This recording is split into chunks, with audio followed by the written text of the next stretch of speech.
ನಮಸ್ತೆ ಸ್ನೇಹಿತರೆ, ಶಕ್ತಿ ಚಾನಲ್ಗೆ ಸ್ವಾಗತ. ಹೇಗಿದ್ದೀರಾ ನೀವೆಲ್ಲರೂ ಚೆನ್ನಾಗಿದ್ದೀರಾ ಅಂತ ನಾನು ಭಾವಿಸ್ತೀನಿ. ಇವತ್ತು ನಾನು ಮಾಡಿ ತೋರಿಸಿರೋ ರೆಸಿಪಿ ಈರುಳ್ಳಿ ದೋಸೆ.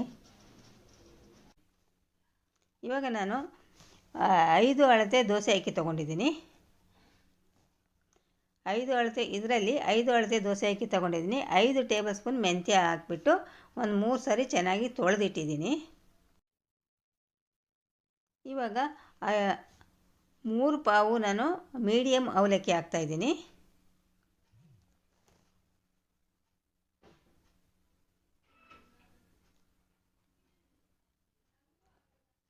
ಮೂರು ಪಾವು ಅವಲಕ್ಕಿ ಹಾಕಿದ ಮೇಲೆ 1-2 ಸಾರಿ ಮತ್ತೆ ತೊಳಿತೀನಿ. ನಾನು ಅಕ್ಕಿ ಮತ್ತು ಮೆಂತ್ಯ ಮೊದಲೇ ತೊಳೆದಿಟ್ಟಿದ್ದೆ. 3 ಸಾರಿ ಅವಲಕ್ಕಿ ಹಾಕಿದ ಮೇಲೆ 1-2 ಸಾರಿ ಚೆನ್ನಾಗಿ ತೊಳಿತಾ ಇದ್ದೀನಿ. ಈಗ ಅವಲಕ್ಕಿ ಮತ್ತು ಅಕ್ಕಿ ಮೆಂತ್ಯ ತೊಳೆದ ಮೇಲೆ ಇವಾಗ ನಾನು ಮಜ್ಜಿಗೆ ಹಾಕ್ತೀನಿ.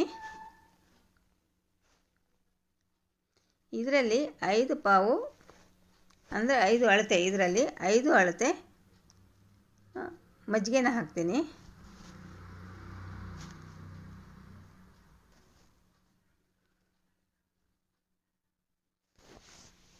ನೀವು ಇದೇ ಥರ ಮಾಡಿರಿ, ಸಾಫ್ಟಾಗಿ ತುಂಬಾ ಚೆನ್ನಾಗಿ ಬರುತ್ತೆ ದೋಸೆ.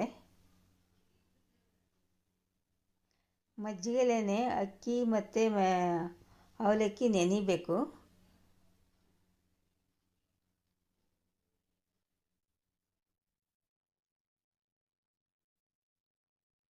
ನೋಡಿ, ಇಷ್ಟು ಮಜ್ಜಿಗೆ ಹಾಕಬೇಕು. ಮಜ್ಜಿಗೆ 5 ಅಳತೆಗಿಂತ ಮಜ್ಜಿಗೆ ಸಾಲಲಿಲ್ಲ ಅಂದರೆ ನೀರು ಕೂಡ ಹಾಕ್ಬೋದು. ನೀರು ಹಾಕ್ಬಿಟ್ಟು ಈ ಥರ ಸ್ವಲ್ಪ ನೀರು ಥರ ಇರುವಂಗೆ ಮಿಕ್ಸ್ ಮಾಡಿ ಇಡಬೇಕು.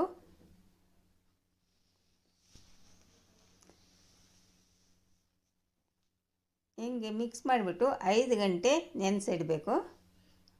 8 ಅವರ್ ನೆನೆಸ್ಬೇಕು.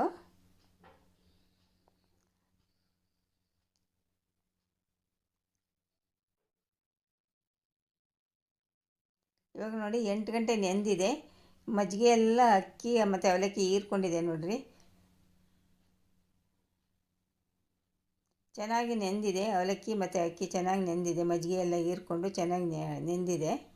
ಇವಾಗ ನಾವು ರುಬ್ಬೋಣ.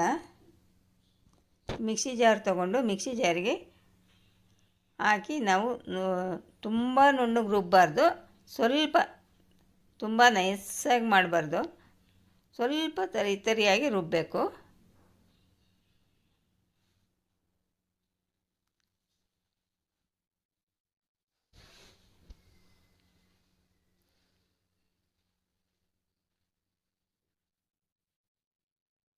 ನೋಡಿ, ಈ ಥರ ರುಬ್ಬಬೇಕು.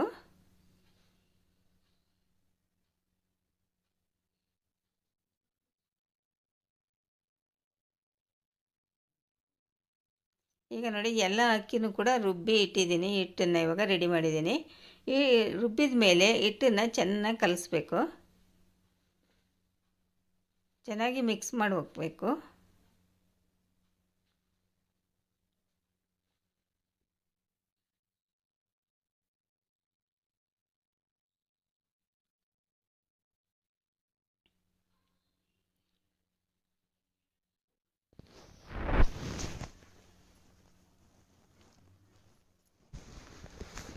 ಇದನ್ನು ಬೇಕಾದ್ರೆ ನೀವು ನೈಟ್ ನೆನೆ ಹಾಕ್ಬಿಟ್ಟು ಬೆಳಗ್ಗೆ ರುಬ್ಬಿ ಮತ್ತು ಮಾರನೇ ದಿವಸ ಮಾಡ್ಕೋಬೋದು. ತುಂಬಾ ಚೆನ್ನಾಗಿರುತ್ತೆ. ನೋಡಿ, ಈ ಥರ ಮಿಕ್ಸ್ ಮಾಡಬೇಕು ಚೆನ್ನಾಗಿ. ಹಿಟ್ಟು ಲೈಟ್ ವೆಯ್ಟ್ ಆಗಬೇಕು, ಅಷ್ಟು ಚೆನ್ನಾಗಿ ಮಿಕ್ಸ್ ಮಾಡಬೇಕು.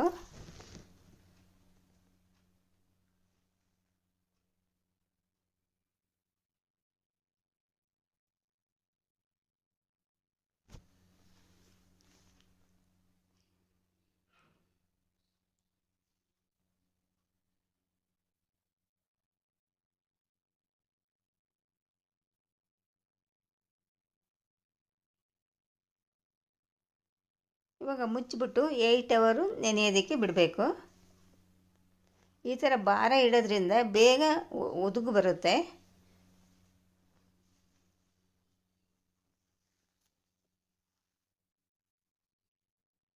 ಇವಾಗ ನೋಡಿ, 8 ಅವರ್ ಆಗಿದೆ. ನೋಡಿ ಎಷ್ಟು ಚೆನ್ನಾಗಿ ಉದುಗು ಬಂದಿದೆ. ನೋಡಿರಿ ಎಷ್ಟು ಚೆನ್ನಾಗಿ ಉಬ್ಬಿ ಬಂದಿದೆ ನೋಡಿರಿ ಹಿಟ್ಟು.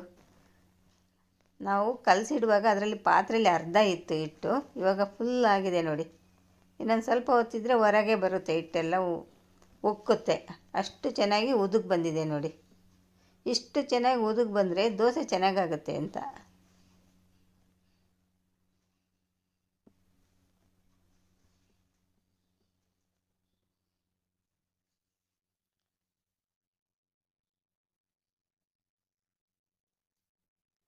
ಈ ದೋಸೆ ರುಬ್ಬುವಾಗ ನಾನು ಉಪ್ಪು ಹಾಕಿಲ್ಲ.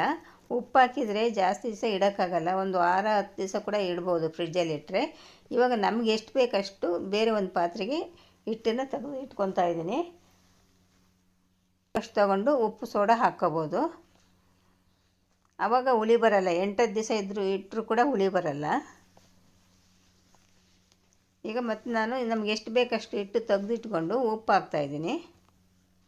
ಉಪ್ಪು ಮತ್ತು ಸೋಡಾ ಹಾಕ್ಬಿಟ್ಟು ಸ್ವಲ್ಪ ನೀರು ಹಾಕ್ಬಿಟ್ಟು ಮಿಕ್ಸ್ ಮಾಡ್ತೀನಿ. ಈಗ ಈರುಳ್ಳಿ ದೋಸೆ ಮಾಡೋದಕ್ಕೆ ಎಷ್ಟು ಇಟ್ಬೇಕು ಅಷ್ಟು ಮಾತ್ರ ತೊಗೊಂಡು ಉಳಿದಿದ್ದನ್ನ ನಾನು ಫ್ರಿಡ್ಜಲ್ಲಿ ಇಟ್ಟಿದ್ದೀನಿ. ಅದನ್ನು ಇನ್ನೊಂದು ದಿವಸ ನಾನು ಮಾಮೂಲಿ ದೋಸೆ ಮಾಡ್ತೀನಿ, ಚಟ್ನಿ ಪಲ್ಯ ಮಾಡಿಬಿಟ್ಟು ಮಾಮೂಲಿ ದೋಸೆ ಮಾಡ್ತೀನಿ. ಈಗ ಮೊದಲು ನಾನು ಈರುಳ್ಳಿ ದೋಸೆ ಮಾಡೋದನ್ನ ತೋರಿಸ್ತೀನಿ. ಈರುಳ್ಳಿ, ಹಸಿಮೆಣ್ಸಿಕಾಯಿ, ಕ್ಯಾರೆಟು, ಕೊತ್ತಂಬರಿ ಸೊಪ್ಪನ್ನ ಹೆಚ್ಚಿಟ್ಕೊಂಡಿದ್ದೀನಿ. ಈಗ ನಾನು ತೆಗೆದಿಟ್ಕೊಂಡಿರೋ ದೋಸೆ ಹಿಟ್ಟಿಗೆ ನಾನು ಸಣ್ಣದಾಗಿ ಹೆಚ್ಚಿಟ್ಟಿರೋ ಈರುಳ್ಳಿ, ಹಸಿಮೆಣ್ಸಿಕಾಯಿ ಹಾಕ್ತೀನಿ. ಹಸಿಮೆಣ್ಸಿಕಾಯಿ ಹಾಕಿದ ಮೇಲೆ ಸಣ್ಣದಾಗಿ ಹೆಚ್ಚಿಟ್ಟಿರೋ ಈರುಳ್ಳಿ ಹಾಕ್ತೀನಿ. ಈರುಳ್ಳಿ ಸ್ವಲ್ಪ ಜಾಸ್ತಿನೇ ಹಾಕಿದ್ರೆ ಚೆನ್ನಾಗಿರುತ್ತೆ. ಈರುಳ್ಳಿ ಜಾಸ್ತಿ ಇದ್ದಟ್ಟು ಈರುಳ್ಳಿ ದೋಸೆ ಚೆನ್ನಾಗಿರುತ್ತೆ. ಈಗ ಸಣ್ಣದಾಗಿ ತುರಿದು ಇಟ್ಕೊಂಡಿರೋ ಕ್ಯಾರೆಟ್ನ ಹಾಕ್ತೀನಿ. ಸಣ್ಣದಾಗಿ ಹೆಚ್ಚಿಟ್ಕೊಂಡಿರೋ ಕೊತ್ತಂಬರಿ ಸೊಪ್ಪನ್ನ ಹಾಕ್ತೀನಿ. ತೆಂಗಿನ ತುರಿ ಹಾಕ್ತೀನಿ ಸ್ವಲ್ಪ. ಇವಾಗ ಉಪ್ಪು ಹಾಕ್ತೀನಿ. ಇಷ್ಟು ಹಾಕ್ಬಿಟ್ಟು ಚೆನ್ನಾಗಿ ಮಿಕ್ಸ್ ಮಾಡಬೇಕು.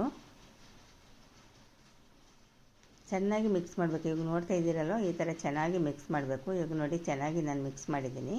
ಈಗ ಹೆಂಚನ್ನ ಕಾಯಕ್ಕಿಟ್ಟಿದ್ದೀನಿ. ಹೆಂಚು ಬಿಸಿಯಾಗಿದೆ. ಈಗ ಮೇಲ್ಗಡೆ ಎಣ್ಣೆ ಸವರಬೇಕು.